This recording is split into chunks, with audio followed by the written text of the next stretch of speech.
চাকরি প্রত্যাশিত ভাই বোনেরা আসসালামু আলাইকুম। আশা করি আপনারা সবাই ভালো আছেন। আজকে আপনাদের জন্য আয়োজন ব্যাংকের যে ব্যাংক, তারপর হচ্ছে combined bank, Bangladesh bank, private bank, gas field, NSI auditor এক্সামে যে আপনাদের যে লিখিত পরীক্ষাগুলো হয়ে থাকে সেটা কোথা থেকে পড়বেন এবং কিভাবে পড়বেন সেই সম্পর্কে বিস্তারিত আলোচনা। আপনারা দেখতে পাচ্ছেন এখানে একটি বই রয়েছে, এটা হচ্ছে কি লতিফুর ফোকাস রাইটিং, রাইটার হচ্ছে লতিফুর রহমান লিটন। এই বইটিতে আপনাদের রয়েছে ফোকাস রাইটিং বাংলা এবং ইংলিশে, তারপর হচ্ছে argument writing, short note, letter, application, report writing, translation, passage solution. এই বইয়ের লেখক লতিফুর রহমান উনি উল্লেখ করেছেন যে এই বইটিতে কিভাবে আপনারা পড়বেন। এই বইটি যদি আপনারা কভার দিতে পারেন তাহলে মোটামুটি 200-র মধ্যে 150 মার্কের অ্যান্সার আপনারা মোটামুটি ভালোভাবে করতে পারবেন। আসুন লতিফুর রহমান লিটন সাহেব কি বলেছেন এই বইটি কীভাবে পড়বেন সে সম্পর্কে জানা যাক। ইনি প্রথমে বলেছিলেন বইয়ের সব টপিক প্রথম থেকে শেষ পর্যন্ত রিডিং দেবেন কমপক্ষে একবার। বইটি হচ্ছে 430 পেজের, পড়তে 1 মাস লাগবে যদি নিয়ম ঠিক রাখেন। যদি আপনি নিয়ম ঠিক রাখেন 430 পেজ বইটি পড়তে আপনার 1 মাস লাগবে। এরপর তিনি বলেছেন আপনাদের কাছে যা গুরুত্বপূর্ণ মনে হবে তা আলাদা খাতায় নোট ডাউন করে রাখবেন পয়েন্ট আকারে, অর্থাৎ যেগুলো আপনাদের কাছে রিডিং পড়ার সময় গুরুত্বপূর্ণ মনে হবে সেগুলো আলাদা খাতায় নোট ডাউন করে রাখবেন। বাংলাদেশ এবং উন্নয়ন পাঠটা সকল পরীক্ষার জন্য গুরুত্বপূর্ণ, তাই এই পাঠটি ভালো করে পড়বেন। অর্থাৎ যে কোনো পরীক্ষায় আপনার লিখিত পরীক্ষা বাংলাদেশ এবং এর উন্নয়ন পাঠটা অবশ্যই গুরুত্বপূর্ণ, প্রায় পরীক্ষা দিয়ে থাকে। এই অংশটি আপনাদেরকে ভালো করে পড়তে বলেছেন। একবার রিডিং শেষ হলে গুরুত্বপূর্ণ ফোকাসগুলো মুখস্থ করে ফেলবেন।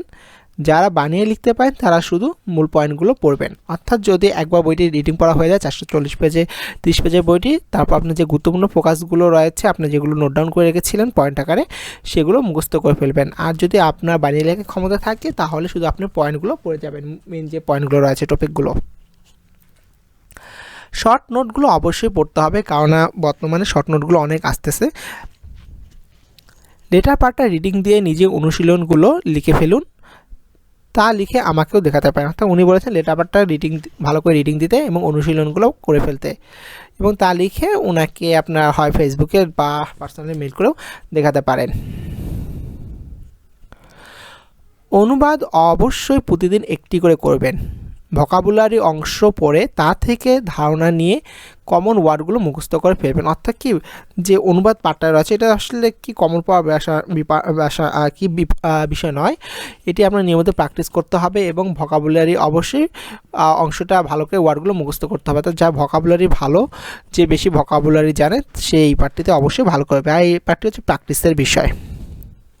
সবশেষে পরীক্ষার আগে ইম্পর্টেন্ট ডাটা চ্যাপ্টারটি ভালো করে পড়বেন। অর্থাৎ বইয়ের সামনের দিকে একটি ইম্পর্টেন্ট ডাটা চ্যাপ্টার রয়েছে, ওই অধ্যায়টি আপনাদের পরীক্ষার আগে খুব ভালো করে বারবার পড়তে বলেছেন উনি।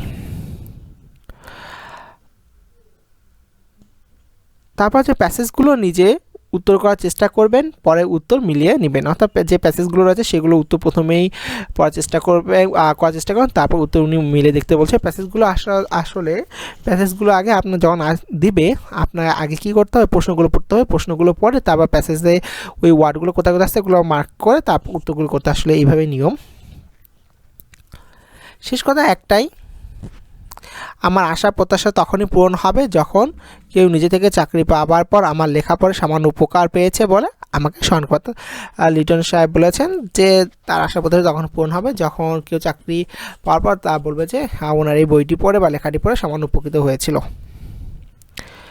এই ছিল মূলত আপনার লিটন সাহেবের বক্তব্য। আশা করি ভালো লেগেছে এবং তার এই বক্তব্য বা তার এই পরামর্শগুলো আলোকে আপনার বইটি পড়বেন এই বলে আশা করছি। শুধু লিটন সাহেবের বই না, অন্যান্য যে ফোকাস রাইটিংগুলো রয়েছে, ফোকাস বাজার বই রয়েছে সেগুলো আপনারা ফলো করতে পারেন। এই বলে শেষ করছি। আসসালামু আলাইকুম।